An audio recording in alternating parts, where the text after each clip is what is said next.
Halo semua, selamat datang di Dance Talks Pop oleh Indonesian Dance Festival atau IDF. Dance Talks Pop adalah program publik terbaru IDF. Sebuah bincang hangat yang ringan namun mendalam tentang pengalaman dan refleksi para pelaku seni, khususnya tari, dalam memaknai tari dan koreografi baik di atas panggung pertunjukan maupun panggung pergaulan sosial. Nah, di program ini kami membahas dan mengapresiasi beragam jenis kerja tak nampak yang penuh sukacita, juga tantangan di balik panggung. Sebab kami percaya bahwa adalah tari untuk semua orang.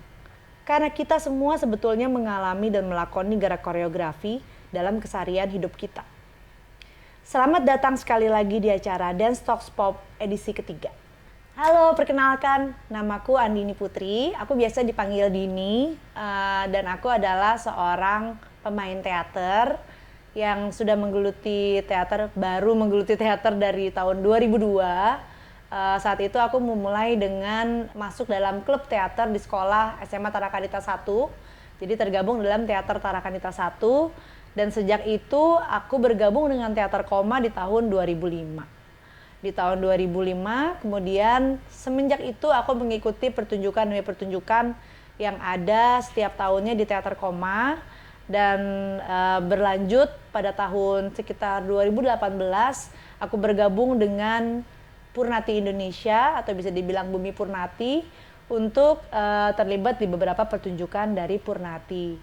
Nah, di situ aku sempat juga pentas dengan Ilaga Ligo, berjudul Ilaga Ligo oleh sutradara Robert Wilson dari New York, dan juga sempat mengikuti pelatihan metode Tadashi Suzuki.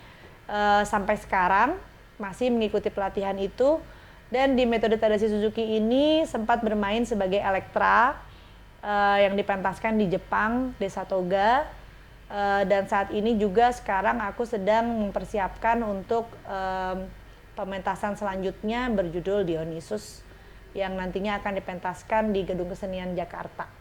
Nah, saat ini aku nggak sendiri karena aku ditemani oleh salah satu idola aku juga karena namanya sudah melanglang buana di mana-mana dan akhirnya aku bertemu secara langsung, Mas Pasya Prakasa. Halo Dini. Mas Pasya, apa kabar? Baik. Nah, pokoknya Mas Pasya ini aku akan menjelaskan lagi sedikit tentang apa yang sudah Mas Pasya lakukan untuk dunia kesenian selama ini ya Mas ya. Berbekal pendidikan teater musikal di Amerika, Pasya Prakasa mengawali karirnya sebagai aktor dan dancer di berbagai pertunjukan teater musikal di New York. Kini di Indonesia, Pasya melanjutkan karirnya sebagai sutradara teater dan koreografer. Karyanya sebagai sutradara teater dapat dilihat di serial musikal Payung Fantasi, produksi Indonesia Kaya. Pasya juga terlibat sebagai koreografer dalam film Petualangan Sherina 2, produksi Miles Films, yang akan keluar bulan September.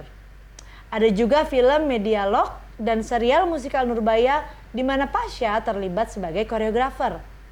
Nah, dalam pengalamannya sebagai sutradara dan koreografer, Pasya telah mengerjakan sekian banyak karya panggung, acara TV, music video, dan sudah pernah bekerja sama dengan pelaku-pelaku seni terbaik Indonesia. Di antaranya seperti Garin Nugroho, Riri Riza, Titi Puspa, Afgan, Isyana Saraswati, Lea Simanjuntak, Dwiki Darmawan, dan masih banyak lagi. Itu tadi adalah perjalanan biografinya Mas Pasya dalam rangkuman yang sangat pendek ya Mas ya. Karena sebenarnya akan ada banyak banget sebenarnya aku tahu perjalananmu ya. Terus sekarang mungkin aku ngebahas dari Mas Pasya dulu kali ya sebelum masuk ke apa yang sedang aku jalani, seperti apa. Jadi Mas Pasya sekarang lagi sibuk apa? Saat ini aku lagi proses mengerjakan 3 produksi untuk akhir tahun. Banyak ya, 3 produksi ya? Ya, puji Tuhan. Tapi itu salah satunya ada festival musikal Indonesia yang akan terjadi di akhir Oktober. Dan itu nggak saya aja sih, itu nanti banyak dari pelaku-pelaku seni musikal teater yang akan berkarya di panggung dan acara tersebut gitu. Nah, di acara ini nanti akan melibatkan dari seluruh Indonesia berarti? audisinya. Iya, akan melibatkan dari beberapa grup. Ya, acara ini didirikan oleh Eki Dance Company I see, Eki Dance Company. Terus nanti pementasannya rencananya di Ciputra Artpreneur. di Ciputra Artpreneur. Tanggal berapa, Mas? Oktober 28 dan 29. 28 dan 29 Itu nanti Oktober akan Citra ada beberapa rangkaian pertunjukan musikal dalam 2 hari itu. Oh gitu. So seru sih. Oke. Berarti sekarang lagi sibuk bangetnya sama itu. Salah satunya ya. Kalau petualangan Sherina udah selesai ya, Mas? Syuting udah selesai, tim Miles Films dan Sherina, Derby dan teman-teman sedang promo nih saat ini. Tapi ini kalau misalnya tayang tanggal 29 berarti udah keluar Berarti filmnya. udah keluar filmnya. Filmnya udah keluar nih kemarin. Filmnya keluar kemarin. Challenge-nya apa challenge-nya, Mas? Challenge-nya? Di mana? Kan ini kan ada 2 yang beda ya. Ya. Maksudnya kalau yang satu kan memang ini adalah Eki Dance, kita tahu kan memang mereka sudah lama sekali ya, berkarya di atas panggung gitu, yang memang koreografi musikalnya dan tarinya pasti tidak akan se-challenging saat membuat ini di petualangan Sherina, karena itu di film. Bedanya gimana, Mas?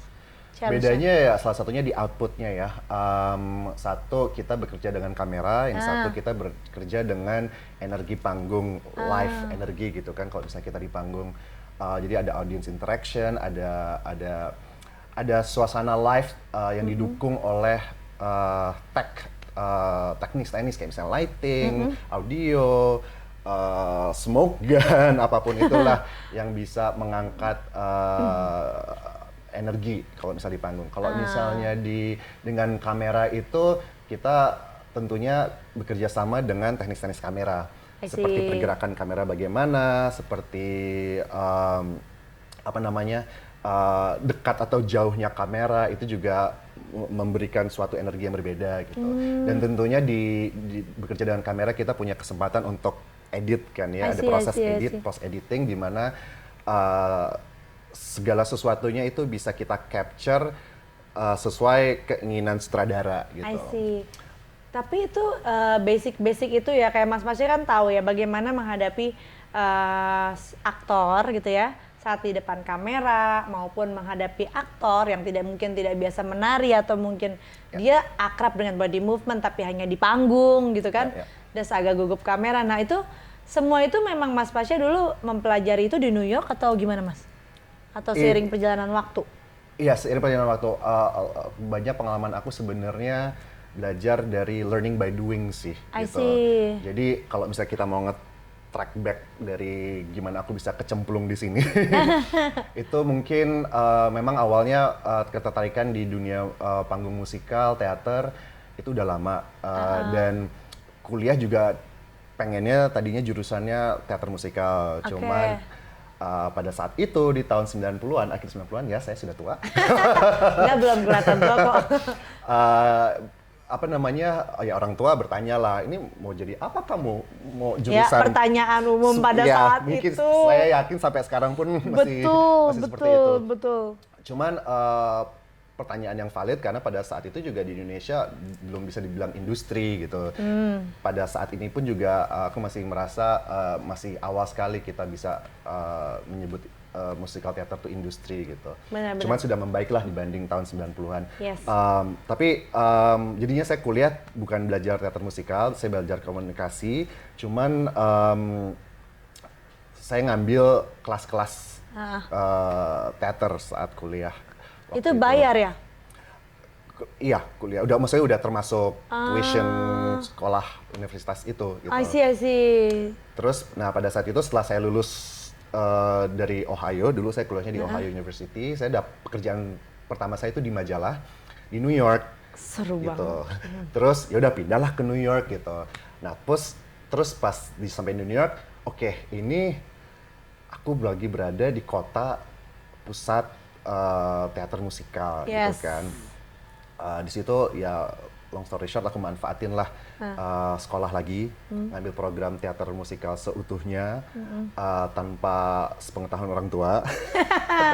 Waktu itu memang saatnya lagi rame-ramenya Backstreet ya untuk itu. Jadi ikutan program itu bayar pakai dari gaji kerja di majalah tuh pada itu. Terus seiring waktu juga setelah selesai program itu aku iseng-iseng ikut audisi lah. Oke. Gitu. Audisi, ratusan audisi, ada yang lolos, ada yang nggak lolos gitu kan. Lebih banyak nggak lolosnya, jujur. Cuman dari situ banyak belajar gitu. Oke. Kekurangannya apa, kelebihannya apa gitu. Nah dari beberapa produksi yang aku sempat terlibat di sana tuh juga aku belajar dan memperhatikan bagaimana sutradara-sutradara di sana mengarahkan dan bekerja dan bagaimana etika-etika rehearsal tuh how do they conduct it gitu. Aku juga perhatikan gitu. Dan semua itu aku kumpulin yang sampai akhirnya ya sekarang aku coba terapin ketika terlibat dalam suatu produksi di sini gitu. Di sini pun juga aku banyak belajar, kebetulan puji Tuhan dapat kesempatan kerjasama dengan Mas Garin, Mas Riri Riza, Mbak Mira Lesmana, itu kayak banyak banget belajar dari beliau-beliau ini. Lebih banyak duduk manis kayak perhatikan, ketika dibutuhkan baru maju gitu kan. Observing, cuman kepercayaan yang mereka berikan ke aku juga sangat luar biasa. Jadi kembali ke pertanyaan Dini tadi, sebenarnya itu comotan dari beberapa produksi yang aku pernah terlibat sih. I see. Berarti kalau ngomongin proses audisi, kayak tadi kan Mas Fasya ngomongin proses audisi even is hundreds ya kan yang diikutin.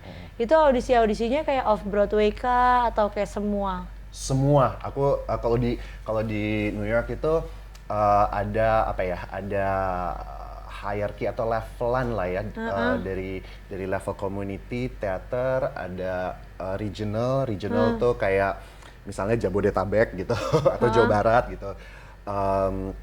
Terus ada off Broadway dan Broadway tentunya yang paling komersil dan paling besar. Gitu. Itu semua aku ikutin, maksudnya kalau ada audisi aku datengin. Tentunya kalau Broadway di awal-awal kan ada yang namanya you have to be a union member gitu. Jadi nggak semua audisi memang kita bisa datengin. Cuman kalau ada open call, open audition itu pasti aku taunya ada open call gimana? Dari sesama aktor? Ada dari word of mouth gitu, ada juga social media atau website atau portal yang dari sekolah lamaku tuh juga suka ada email blast. I see. Teman email blast dulu masih ini. Terus tapi kalau boleh dibilang, what's your biggest achievement so far there? Gak boleh low profile, jadi harus sombong. Gitu ya. Kayak maksudnya harus, ya paling nggak kita kan harus menghargai dong ya diri kita sendiri gitu. Kayak apa yang menurut Mas Fasya mungkin biggest achievement for yourself. Maksudnya bukan untuk orang lain, mungkin mikir it's not the biggest achievement, but for us. Paham. Mungkin yang tangible ya. Waktu di New York tuh aku terlibat dalam suatu off-Broadway production judulnya Open Doors. Nah itu menceritakan tentang imigran yang tinggal di New York and struggling hidup mereka sebagai imigran di New York. Ngerti banget gitu. Anyway, itu pertunjukan itu yang pada akhirnya memberikan aku visa artis di Amerika. O-Visa namanya. Visa setelah pertunjukan itu? Setelah pertunjukan itu, cuma proses pembuatan visanya 5 tahun, lama. Dengan pengacara, butuh pengacara segala macam. Cuman maksudnya itu menjadi kriteria di mana aku qualified untuk mendapatkan artist visa itu. Yang dimana akhirnya aku bisa terus bekerja di situ gitu. As a performer gitu. As a performer, kadang-kadang aku juga kerja di produksi di belakang layar gitu, nggak selalu sebagai performer. Berarti gitu. Ada kayak bisa ngajar juga, teaching gitu. Bisa juga. Bisa juga. Cuman aku di sana lebih menjadi student kali ya. Dengan orang-orang yang jago-jago di sana. Di sana nggak ngajar sih, cuman lebih training untuk menjadi pengajar aku beberapa kali ya. That's your biggest achievement di sana. Di Indonesia? Di Indonesia kebanyakan ya? Bingung. Enggak. Soalnya di Indonesia aku ngerasa ya tentunya Petualangan Sherina 2, tentunya Payung Fantasi, Nurbaya, semua itu menjadi achievement karena semua itu walaupun itu impian aku, cuman nggak nyangka terjadi dan terwujud karena aku tuh ke Indonesia tuh sebenarnya tadinya ngungsi gara-gara pandemi COVID. Aku kan tinggal tadinya kan di New York kan, Iya. terus Visa artisnya masih ada pun. pada saat itu masih, cuman kan waktu saat itu kan New York dan US kan kacau Ya, balau lagi sekali kan kacau pandemi. balau, Terus orang tua udah kamu di Indonesia aja dulu. Di Indonesia kan pada saat itu COVID-nya lumayan yang paling Mulai, belakang gitu yes. kan masuknya. Terus ya udah ke Indonesia lah, ke Jakarta. Terus sampai sekarang belum balik. Sampai sekarang belum balik. Belum baliknya karena proyeknya nggak kelar-kelar ya. Amin. Ternyata amin. Cuman ya itu karena it's all unexpected. Cuman dibilang unexpected buat aku ya. Cuman aku yakin itu mungkin udah rencana Tuhan kali ya. Yes. Jadi semua pengalaman dari sejak pandemi sampai sekarang tuh aku so grateful. Ya, of course pandemi mengajarkan kita banyak hal kan ya, teman-teman. Betul. Iya sih, kalau ngomongin achievement kayaknya berarti so far itu ya yang Mas yang ngerasa it's your Iya, kalau secara ini ya, biggest kalau ini. secara karir mungkin ya. Iya. Secara karir. Kayak apa yang masih mau dikejar lagi? Satu pengen menjadi, mungkin kamu bisa memahami ini. Mungkin kalau bisa tanya achievement salah satunya yang aku bisa bilang lumayan menjadi kebanggaan adalah mulai bisa merasakan pekerjaan ini menjadi sebagai pekerjaan utama. Selama ini kan kamu ngerti lah, selama ini Iya, itu iya. harus tambal sulam. Betul. Di mana Aku mau bahas kita itu juga bekerja 9 to 5, Yes. kerja kantor, Yes. lalu malamnya rehearsal atau Betul. sebaliknya, atau izin bos, dan kembali malamnya untuk ngelembur gitu. I've been through it all gitu. Yes. Juga ngajar gitu kan. Benar. Jadi saat ini mungkin yang bisa menjadi kebanggaan dan bisa bersyukur itu adalah wah lumayan diberi kesempatan untuk bisa menjalankan ini sepenuhnya. I gitu. see. Walaupun masih tetap tambal sulam, tapi Tapi tetap sepenuhnya. tambal sulam, tapi lumayan lah ya bisa Iya, nutupi mungkin karena dibanding aku dulu. boros kali. Aku juga boros. Itu kesulitan kita ya. Iya. Mungkin kayak itu pembenaran bahwa kita capek kan ya. Jadi kita kan boleh dong indulge ourselves through what we already gave gitu. Iya, betul. Tapi, iya sih, kalau misalkan ngomongin kalau aku sendiri, padahal nggak ditanya, aku ngomong sendiri. Iya nggak dong, perlu pas Nggak apa-apa. itu dong. Emang aku kan agak narsis juga ya. Jadi kayak, kalau ngomongin aku sendiri mungkin bukan narsis sih. Jadi kayak achievement aku masih panjang lah ya. Maksudnya kalau dibilang di dunia teater, kan gini kan, maksudnya kita berdua, it's what's interesting dan aku senang banget di-invite sama IDF untuk ngobrol sama Mas Fasya. Because I knew you for so well, kayak udah lama banget kita tahu. Karena kita berdua sedikit ada ini, basicnya agak ada di majalah ya dulu ya Mas ya. Dan rata-rata itu di majalah yang tahunnya kurang lebih sama, cuman Mas Fasya senior aku. Dan jadi kayak rata-rata sama lah struggle kita menemukan itu dan perkembangan teaternya mungkin Mas Fasya melihat ya saat di luar, aku melihat apa yang terjadi di sini. Perbedaannya hanya either it's perbedaan atau mungkin sebenarnya persamaan gitu ya. Bahwa Mas Fasya ini lebih ke teater musical, which aku lebih ke teater klasik atau mungkin bisa dibilang agak tradisional gitu kan ya. Mungkin bukan tradisional, but it's a bit conventional. Kenapa konvensional? Karena mungkin aku sedikit cerita background dikit menambahkannya aku bahwa karena aku belajar dari teater koma dari almarhum Pak Nano Riantiano yang aku sangat menghormati beliau gitu kan. Begitu juga dengan orang-orang di dalamnya, Bu Ratna, Bu Sari Majid dan senior-seniorku, Bu Rita Matumona, Pak Budi Ros, almarhum Pak Ohan. Pokoknya banyak yang memang sekarang memang unfortunately kita sedang mengalami banyak cobaan gitu ya karena pandemi dan health stuff, banyak yang pass away because of the age and dan isu-isu lainnya. Tapi kita tetap berusaha untuk bertahan gitu kan ya. Kalau dibilang dari koma berarti kan aku dari 2005, berarti sampai sekarang aku sekitar 18 tahun lah ya di koma. Dan kalau di teater koma itu sistemnya itu kan gini Mas, kayak setahun kita akan pentas 2-3 kali. Dalam setahun itu zaman aku masuk 2005 itu kita harus latihan at least 3-6 bulan karena prosesnya itu panjang. Prosesnya panjang gitu. Nah, di Koma itu aku merasa aku sudah mendapatkan semuanya.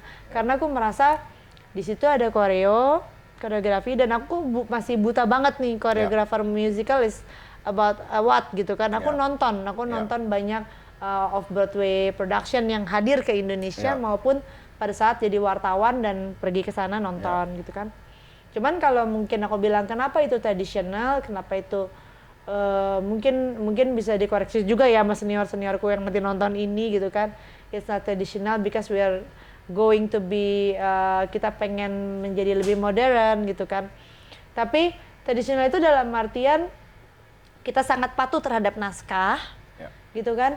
Jadi basicnya itu mungkin lebih ke yang pertama adalah proses dalam sebuah teater klasik atau teater tradisional seperti teater Koma. Itu kan sudah turun-menurun. Dan itu sudah terbukti bahwa mereka konsisten. Aku sangat hargai adalah kedisiplinannya yang aku tidak dapatkan dimanapun. Itu jelas, itu kerasa, orang luar pun merasa itu. Jadi kayak manajemennya, kedisiplinannya, dan bagaimana almarhum Pak Nano dan senior-senior aku membimbingku dengan ibaratnya their tough love gitu. Very strong, tapi at the same time we know that itu untuk kebaikan kita gitu kan ya. Ibaratnya dulu tuh ada kayak misalnya, oke, kamu 5 kali nggak datang latihan selama 6 bulan ini, kamu out. It means kamu nggak komit. Dan pada saat itu aku baru lulus SMA, jadi aku kuliah aku harus teater. Aku magang di majalah Playboy saat itu, aku teater. Aku kerja di majalah, aku teater. I think kamu juga merasakan itu. Karena pada saat itu challenge-nya adalah kita tidak bisa hidup dengan hanya teater di Indonesia. Dan sebaliknya kita tidak bisa hanya hidup dengan hanya majalah walaupun itu menghasilkan. Karena passion kita sebenarnya di orang-orang seperti kita yang pressure-nya tinggi di majalah, kita membutuhkan untuk keep ourselves sane. We need the passion, ya kan? Jadi kita mencoba menghidupkan passion itu. Tapi struggle-nya berat ya Mas ya? Oh tentu. Coba ceritakan struggle-mu gimana gitu kan? Karena mungkin itu relate gitu dengan apa yang aku rasakan. Tapi kamu hanya lebih dulu kan, jadi aku pengen tahu gitu zaman kamu gimana. Sebenarnya struggle-nya tuh ya kita capek aja sih gitu kan. Karena kita harus pintar-pintar ngebagi waktu, kita harus pintar-pintar juga kayak minta izin ke bos-bos kita. Tapi at the end of the day itu yang membuat kita bahagia gitu. Dan aku nggak nyangka juga semua itu latihan setelah kerja kantor, terus sebelum masuk kantor apapun itu menjadi bekal-bekal sekarang gitu. Benar. Karena pada saat itu aku nggak nyadarin bahwa secara tidak langsung itu nge-shape karakter aku mungkin, kegigihan kita mungkin kan, yang sampai akhirnya sekarang itu menjadi bekal kita untuk kedepannya, produksi-produksi ataupun pekerjaan kedepannya baik gitu. Secara mental. Kalau isu-isu ras gitu ada nggak? Ada dong. Jadi di sana ya, apalagi pada zaman aku berkecimpung berjuang, aku rasa ada benefit dan kontranya, mungkin tapi lebih banyak kontranya sih. Kalau benefitnya tuh kayak misalnya show seperti Miss Saigon, The King and I, dulu tuh aku cuma bisa audisi antara 2 itu aja biasanya gitu kan. Karena Asian, karena itu narasi yang tentang Asia kan. Dan apa namanya, ya enaknya adalah ya udah otomatis itu ranah akulah gitu. Cuman di luar itu there's really nggak banyak kesempatan, tidak ada peran untuk wujud ini gitu. I see. Apalagi cowok ya, mungkin Asian women lebih ada flexibility gitu. Cuma untuk Asian male itu jarang sekali pada saat itu, dan mereka belum budaya inklusif, dunia juga belum inklusif. Tapi ada juga yang mungkin karena aku Asia gitu, tanda kutip jarang gitu, dimasukin gitu. Ada juga mungkin produksi seperti itu gitu. apa sesuai namanya, kebutuhan karakternya. iya sesuai kebutuhan karakter gitu. Tapi overall ya itu tadi menurut aku kayak aku Isu mendapatkan inclusivity. judgment tentang verbal aku punya aksen segala macem. Iya, Itu iya, kan iya. sebenarnya Something that we ada, cannot avoid, ya iya, kan? dan itu kan rooted in racism juga sebenarnya gitu. Dengan mereka dengan alasan oh ini standar kita gitu. Ya, oke. Berarti dengan kembali ke Indonesia itu menguntungkan dong ya, karena kan aktor dan penarinya ini dari Nusantara nih, ya kan? So inclusivity tentang kayak kita butuhnya Asia, emang kita butuhnya Asia gitu kan ya, kayak gitu, itu nggak ada lagi challenge-nya atau hambatannya, atau ada hambatan kayak gini, ini penari tradisi, ini penari kontemporer, yang misalnya gini ya, karena aku orang awam ya untuk itu teater musikal, aku berpikir oh kayaknya rootednya dari teater musikal Broadway itu adalah jazz ballet. Kalau yang aku tahu aja gitu kan. Nah kalau di sini mungkin ada penari tradisi yang pengen ikut musikal. Kayak di Siti Nurbaya kan ada tuh ya dari tradisi gitu kan. Mungkin dari Jatilan, dari apa. Nah apa tuh Mas challenge-nya lagi? Atau malah it's a good thing? I think it's a good thing. Tapi benar yang kamu bilang kalau misalnya apa namanya in general musikal teater Broadway itu secara style itu lebih ke arah jazz dengan ballet foundation dan contemporary juga gitu. Cuman sekarang-sekarang ini dengan contemporary musicals udah ada juga street style gitu kayak hip hop kayak Hamilton gitu kan dan prom dan yang lainnya yang genre-nya udah semakin pop dan semakin hip hop gitu. Nah kalau di Indonesia kan kita punya seni dan budaya tersendiri nih gitu kan, seni tradisi di mana menurut aku itu it's amazing. Dan ketika kita mengerjakan atau at least pengalaman aku kemarin ngerjain Nurbaya dan Payung Fantasi itu kan rooted in budaya tertentu kayak Nurbaya itu kan Melayu, Minang, Minang. waktu Payung Fantasi itu Betawi gitu kan. Jadi ketika kita audisi juga kita melihat kemampuan tari di genre tersebut gitu, tradisi ini gitu. Jadi kita berusaha kalau misalnya mereka yang punya apa namanya pengalaman ballet training yang kuat, itu kita juga lihat gimana dia bergerak tradisi gitu. Ada workshopnya gitu. Jadi waktu Payung Fantasi sama Nurbaya khususnya itu ada workshop tradisi gitu. Ada ya? Ada workshop tradisi ketika kita masuk ke adegan gitu ke rehearsal juga kita kasih basic training ballet gitu supaya ketika kita masuk ke koreografi mereka bisa menyesuaikan lah apapun itu backgroundnya mereka gitu, mau itu tradisi mau itu ballet atau street gitu. Iya. Nah cuman kalau di sini kan aku rasa kita masih belum bisa particular kecuali memang kembali lagi kebutuhan produksinya, kebutuhan ceritanya. Kalau memang kita bermain dengan sesuatu yang budaya gitu, sesuatu budaya dari misalnya Jawa Barat gitu, itu ya mungkin kita cenderung akan mencari talent-talent yang punya training tradisi yang kuat gitu. Betul.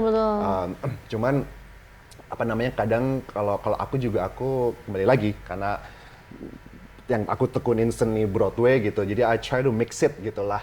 Yes. Karena aku dari seni tradisi juga aku masih belajar banget nih gitu, dan itu apa namanya menjadi kekurangan aku di sini bahwa aku kurang selama ini kurang mendalami seni-seni dan budaya Indonesia lah gitu. Jadi setelah terlibat di beberapa produksi yang kuat dengan budaya, itu aku baru tuh belajar dan research dan ngobrol bekerja sama. Waktu Nurbaya kan ada mentor Unitati, terus koreografer juga ada David Fitri pada saat itu, yang aku banyak belajar juga dari mereka gitu. Waktu Payung Fantasi, koreografernya Ufa Sofura, dia juga punya background Betawi kan. Betawi, kontemporer juga, hip hop juga ya. Jadi apa namanya tergantung dari kayak kebutuhan ceritanya itu secara kreatif mau dibawa kemana gitu.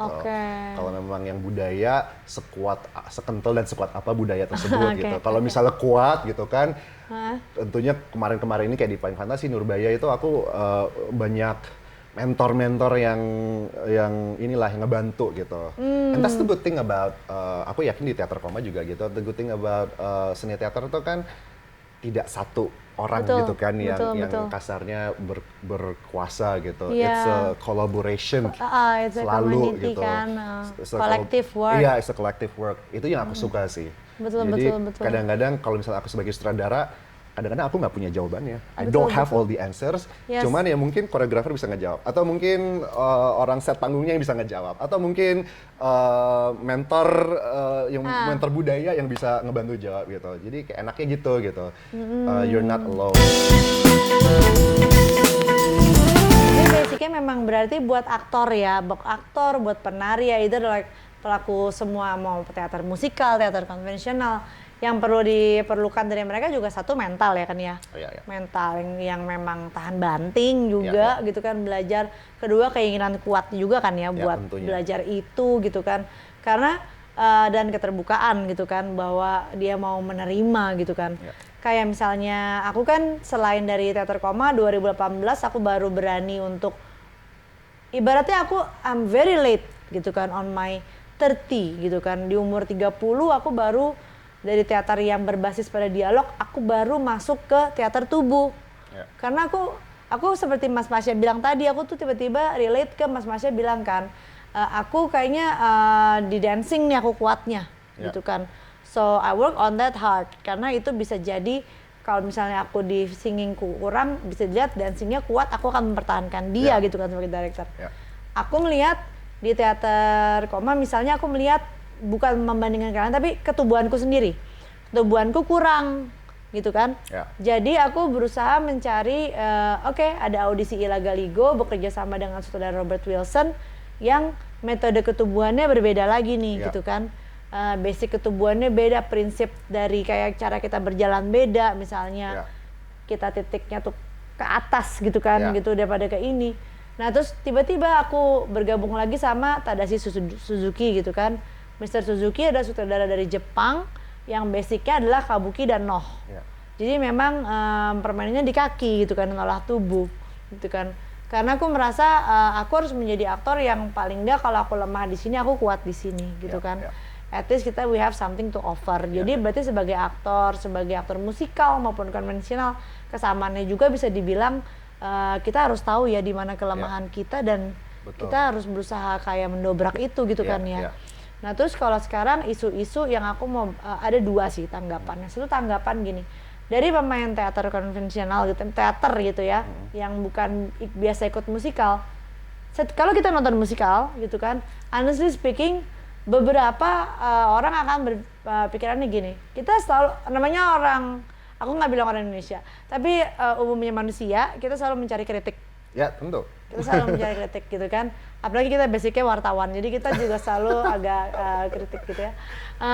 Aku melihat pada saat aku nih nonton teater musikal gitu ya, aku lihat gini, bagus sih gitu kan, tapi aktingnya kurang ya sayangnya gitu misalnya.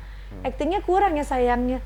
Nah mungkin itu sama halnya dengan orang musikal nonton teater gitu kan, kayak berharap musikal ada teater dan di teater itu ada koreografinya nih. Terus ngelihat, ih apaan nih koreonya kok gini gitu. Kok gini sih koreonya gitu kan, kayak gitu. Kayak aku misalnya aku di Ila Galigo gitu kan, semua adalah penari Pakarena. Penari Pakarena yang sudah bertahun-tahun mentas sama Ila Galigo, udah keliling dunia. Tiba-tiba kekurangan pemain aku dimasukin gitu kan, atau tari pajoge. Itu kelihatan banget bedanya kan ya. Jadi begitu aku selesai, penari-penari yang nggak ikutan main terus ngeliat bilang kayak, kayak apa kok buat itu? Pak Joge kok begitu Pak Joge, nggak ada di Pak Joge kayak seperti itu gitu kan. Aku jadi kayak, oh gitu ya, gitu kan ya. Jadi, nah sekarang yang mau aku tanyakan adalah gimana sih Mas caranya bahwa merubah mindset, bahwa sebagai pemain teater biasa yang belum pernah terjun ke musikal seperti aku, punya keberanian atau kepercayaan diri bahwa bisa kok ikutan gitu loh. Ya, bisa. Gimana tuh Mas? Bisa. Gini, kalau misalnya Mindsetnya. Karena kita takut duluan. Takutnya suruh nyanyi. Karena kan gitu kan ya, maksudnya umumnya kita tahu suruh nyanyi dulu atau nari dulu terus nyanyi. Terus gue gak bisa nari, terus gue gak akan lolos iya, gitu kan. Karena aku pernah ikut audisi salah satu, aku berpikir ada nyanyi, nari, monolog kan ya. Terus aku pikir, oke nih, nari bisa lah. Nyanyi, aduh gak bisa nyanyi, bagus. Karena kan kalau di prinsip teater konvensional, yang penting kamu bisa nyanyi, menyuarakan dialog lewat nyanyian. Gak perlu indah, tapi orang gak terganggu gitu. Tapi kamu tahu nada, itu aja. Gitu kan. Nah, yang ketiga adalah monolog saat aku audisi, karena aku mikir ya udah deh aku kuatin di monolognya aja. Pas audisi monolognya nggak diminta karena ternyata nari sama udah nggak lolos ke tahap udah tersebut lolos, gitu. Nari lolos nih misalnya, begitu paham. nyanyi oke, kamu mainnya di apa ininya? Saya di mana ya, C? Apa deh ya? Saya nggak tahu nih gitu kan, itu kan. Itu aja udah big no gitu kan, udah nggak lolos. Nah gimana tuh Mas biar kepercayaan diri? Sebenarnya pada dasarnya gini, kalau dari kacamata kita di balik meja ya, semua itu kembali ke kebutuhan karakter atau kebutuhan cerita. Gitu. Jadi apa namanya, nggak melulu semua itu berdasarkan what's on paper gitu. Oh, nyanyinya harus begini, dancingnya harus begini, actingnya harus yang begini gitu. Nggak melulu begitu, karena kita juga banyak faktor lain yang kita lihat. Salah satunya ya the it factor itu yang kita sering dengar gitu kan. Kedua ya kita melihat individunya, kadang-kadang punya physicality, gerak-gerik yang menarik untuk kebutuhan karakter yang bisa menjadi added value gitu. Atau dari vocal tone suara yang oh ini dia secara teknik mungkin nggak perfect, cuman dia mempunyai tone atau mempunyai karakter suara yang akan berguna nih di cerita kita gitu. Itu menjadi faktor juga gitu. Cuman memang kenapa di musikal teater itu kita digembleng vokal, dance sama acting itu sebenarnya begini, kalau sebenarnya itu mempersiapkan orang-orang ini atau aktor-aktor ini untuk menjadi versatile gitu. Kenapa kita perlu menjadi versatile? Karena you never know peran apa, cerita apa yang akan dikasih ke kita gitu kan. Jadi kita harus, apapun itu kita harus mempunyai skill-skill yang cukup versatile supaya kita bisa memenuhi kebutuhan cerita tersebut atau karakter tersebut gitu. Nah, kenapa kita perlu versatile juga? Pada intinya lomba-lomba mendapat pekerjaan. Gitu kan, semakin kita versatile, semakin kita bisa memenuhi karakter-karakter dan cerita tersebut, semakin sering kita dapat job dong gitu. Betul. Kan, semakin mudah kita lolos audisi gitulah. Sebenarnya itu sih gitu. Cuman kalau mungkin kalau di Indonesia atau di Jakarta belum serata itu ya, secara even pendidikan, secara exposure, secara opportunity gitu. Jadi memang kita belum bisa memberikan standarisasi yang sama in terms of oh kita expect you punya skill nyanyi atau dance atau acting seperti ini gitu. Jadi seringkali itu tadi kembali ke apa sih yang sutradara atau produser cari gitu untuk memenuhi kebutuhan cerita atau karakter ini gitu. Jadi untuk teman-teman yang mau audisi musikal, please do gitu.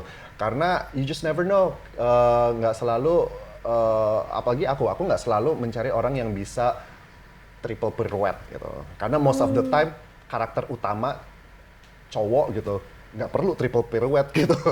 I see. Kan, kecuali kalau misalnya ada kebutuhan ensemble gitu, dimana biasanya triple pirouette kan kalau di balet yang muter 3 kali iya, muter 3 kali gitu.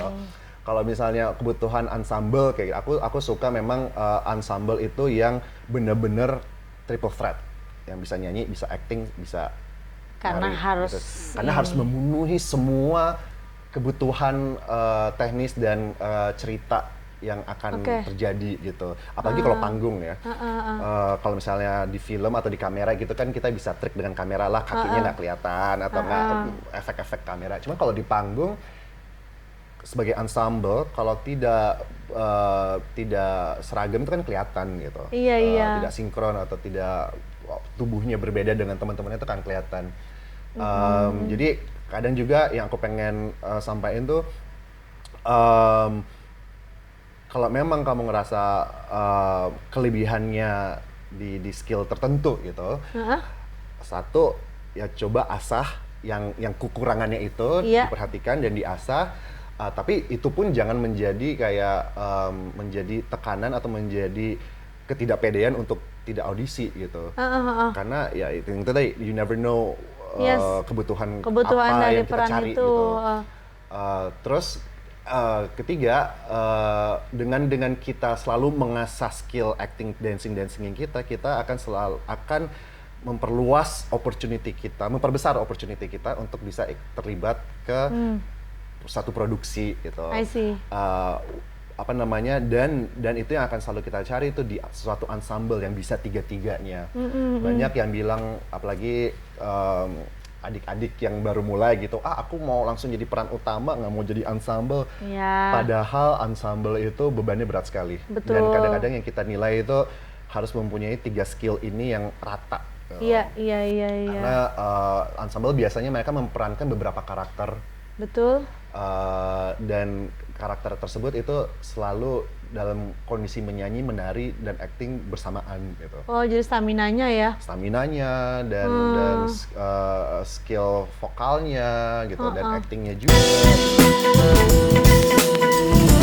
Sekarang last question nih Mas, kayak menurut Mas Pasya kayak can we thrive living gitu ya, maksudnya hidup di sini gitu kan, hanya untuk tanpa ada pekerjaan lain selain Mengerjakan ini full time gitu ya. Iya, selain berteater full time. Itu cita-cita kita semua nggak sih? Betul. Sebagai orang panggung ya, mungkin ya. kalau orang film mungkin udah bisa belum sudah tuh, bisa Mas? mungkin kalau industri Orang film kayaknya udah bisa ya. Kita orang film sudah bisa, mungkin kita bisa belajar dari industri film kita yang terus maju ini. Aku juga masih belajar, aku juga memperhatikan, aku juga baru kan masuk ke industri film. Cuman kalau di dunia panggung teater, itu sih yang aku harapin. Dan semoga aku bisa menjadi bagian dari banyak orang yang turut ngebangun ini dan menjadikan ini industri gitu. Yes. Karena Mas Pasya sekarang ada pekerjaan lain nggak selain jadi koreografer di beberapa? Aku ngajar juga, terus aku juga ada pekerjaan yang bukan kesenian. Oh my god, tetap harus ya? Tetap harus. Tapi itu tadi, mungkin itu karena aku boros. Sama, berarti tergantung sih ya. Karena kita, tapi aku wajar juga sih, karena kan kita kan capek. Jadi kadang-kadang it's something that we need to appreciate ourselves with. Ya, tapi kadang-kadang juga, we need to do much effort lah. Aku juga enjoy kok pekerjaan yang bukan kesenian gitu, pekerjaan aku. Karena kayak kadang-kadang kan kalau kita terus berkarya, kita dipaksa mencurahkan karya seni gitu kan, kadang-kadang burn out juga kan. Apa sih kalau boleh tahu kerjaannya rahasia banget ya? Intel enggak kan? Takut. Aku ada usaha dengan kakakku, bekerja sama dengan Badan Penanggulangan Bencana Alam. Gitu. Oh my god, it's totally different. Totally different. Itu daily life setiap hari bekerja gitu? Iya. Aku ngebagi waktu. Berarti manajemen waktu kan ya? Iya. Berarti untuk latihan-latihan yang sekarang berjalan lah ya, gitu kayak yang sekarang mau ada malam? Weekend? Ya, aku biasanya kalau bisa bikin latihan itu jam 1 siang sampai maghrib lah gitu. Sampai maghrib, itu ngapain tuh, kerja atau? Rehearsal biasanya. Kalau misalnya aku malah lagi rehearsal? produksi, iya. Terus kerja itunya malam? Pagi. Jam 9 sampai makan siang. Oh gitu, ya. Untuk koordinasi, meeting gitu. Berarti more or less hampir sama ya, maksudnya ya kayak aku juga bekerja kan kayak di creative agency gitu kan ya. Creative agency, as we know, agency life is very painful untuk waktu. Dan tapi selalu kebutuhan klien gitu kan, yang betul, jadwalnya kadang-kadang kebutuhan klien kadang kita nggak bisa ini kan menuhin. ya. Maksudnya udah banyak lah yang kayak akal-akalan aku untuk kayak jujur aja sih ya gitu. Itu yang membuat kita gigih. Itu yang membuat kita gigih gitu kan. Jadi kayak, tapi berarti terbukti bahwa memang sebenarnya kita menjalin dual profession. Ya. We still need that for now. For now, I think so. Tapi aku juga ada rekan-rekan atau teman-teman yang kan bisa yang hidup cuma dari sini gitu. Cuman pasti karena mereka hidupnya sederhana dan nggak boros, jadi mereka bisa. Mungkin gini, beda-beda ya. Kayak misalnya gini, kalau misalnya banyak teman saya yang sebagai composer atau music director, Ya. itu mereka lebih mempunyai pegangan yang kuat-kuat gitu bener-bener secara juga kesempatan, sih. opportunity. Ya. Cuman kita sebagai koreografer, apalagi aku cowok ya, itu agak jarang opportunity itu menurut aku gitu. Jadi kadang-kadang kita kalau di dance itu kan koreografer juga banyak sekali kita juga mengajar karena kita perlu sesuatu yang secure dan Income konsisten, yang konsisten masuk, kan. ya. Ya, salah satu mengajar lah. Oke, nah jadi kalau boleh nih untuk merangkum ini semua gitu ya, bukan hanya merangkum sih, maksud aku ada pesan-pesan nggak dari Mas Pasya buat generasi sekarang, buat generasi kita, buat generasi yang lebih older gitu kan? Mungkin kalau untuk generasi sekarang, pesan aku untuk selalu work on your craft. Jadi jangan cepat puas dengan apa yang kita sudah punya atau yang kita sudah achieve gitu. Apalagi skill ya. Namanya badan, namanya otot itu kalau nggak selalu diasah atau diolah itu tidak akan berkembang gitu. Betul. Jadi you have to keep taking classes, harus terus latihan, harus terus mencari referensi, baca-baca. Aku sampai sekarang masih ikut kelas-kelas dance junior-juniorku gitu. Sama. Karena aku yang udah tua ini justru pengen belajar dari yang baru-baru. Apa sih tren koreografi sekarang gitu? Apa sih style-style zaman sekarang gitu? So expose yourself to new things gitu. Nah untuk yang kakak-kakak dewasa, yang apa namanya jangan takut mengambil kesempatan gitu. Kalau misalnya ada audisi, jujur aku selalu mencari peran-peran atau aktor-aktor atau pemain-pemain dewasa atau yang sudah over 40 lah. Kayak aku nih. Aku bentar lagi, berarti aku bisa ikut. Oh masih muda. 3 jadi tahun kayak lagi. justru akan banyak kesempatan untuk pemain-pemain yang sudah dewasa. Karena kebutuhan karakter, kebutuhan cerita tuh kita selalu cari peran-peran based on karakter based on kan ya. karakter gitu. Jadi jangan takut. Nah, kalau dari Andi ini apa? Kalau dari aku mungkin pesan-pesannya satu sama nih Mas. Perbanyak referensi, jangan takut untuk kayak memulai di usia berapapun. Gitu ya. Karena itu dulu ketakutanku yang akhirnya aku lawan gitu kan. Aku berpikir I'm too old for this, I'm too late for this, dan jangan merasa puas. Karena aku merasa mungkin I think I have udah mempunyai complete package di sebuah grup teater besar misalnya. Tapi aku menyadari sebagai aktor, bukan sebagai grup, kekuranganku tuh apa gitu kan. Berarti aku harus mulai mencari kelas-kelas yang aku merasa bisa menguatkan kekuatanku. Dan itu nggak ada limitation untuk ikut, ya kan ya, usia untuk ikut itu selama ada kemauan gitu kan. Jadi mungkin pesanku adalah itu ya, bahwa kita harus tahu, kenali di mana kekurangan kita, di mana yang harus kita emphasize kalau kita tetap pengen jadi actors, because actors have no limitations of age gitu kan ya. Even makin tua kadang-kadang makin mateng gitu kan. Terus kayak misalnya ya jangan berarti setelah ngobrol sama Mas Pasya, segala ketakutanku juga bahwa I'm very afraid untuk ikut audisi teater musikal gitu kan, itu juga sedikit berkurang walaupun masih takut. Jangan dong, ikut ya. See you next production. Bener, tagih loh. Orangnya rese nih soalnya kan ya. Gitu kan. Ya kasih peran-peran nyanyi yang humming aja lah ya. Gitu kan. Kalau nari, nah gitu kan. Karena sebenarnya berarti kan asal kita ada kemauan untuk belajar dance movement, belajar dari tadi Mas Pasya udah bilang, lihatlah jazz ballet seperti apa dan perbanyak referensi, berarti kan ada kesempatan untuk tubuh kita berkembang. Betul. Tubuh berkembang itu berarti harus dilengkapi dengan energi yang harus selalu fit gitu kan. Betul. Nah gitu, jadi time management juga sangat penting gitu kan. Ya paling pesanku itu aja sih buat teman-teman gitu kan. Ya jadi aku terima kasih banyak. Terima kasih loh, terima kasih Indonesian Dance Festival. Dan sebenarnya kita berdua sangat bersyukur ya Mas ya, bahwa ini mungkin bisa dibilang kalau orang ngelihat itu is very different gitu ya, teater musikal sama teater tradisional. Ternyata korelasinya sebagai pelakunya sangat banyak, sangat mirip, cukup mirip. cukup mirip, hanya stepnya yang mungkin agak berbeda gitu ya kalau aku bisa aku rangkumkan. Dan hasilnya mungkin juga tidak bisa di-judge dengan kacamata yang sama. Betul, gitu. betul. Aku setuju banget. So, thank you for joining dan sudah bertahan mengikuti our Dance Talks Pop untuk edisi kali ini. Jadi, nantikan juga edisi selanjutnya di Dance Talks Pop by Indonesian Dance Festival atau IDF gitu. Ya, terima Thank kasih, you ya, Mas. terima kasih Dini. Makasih ya It's been a IDF pleasure. sudah Terima mengundang kasih kita. Indonesian Dance Festival. See you again in Dadah. next episode.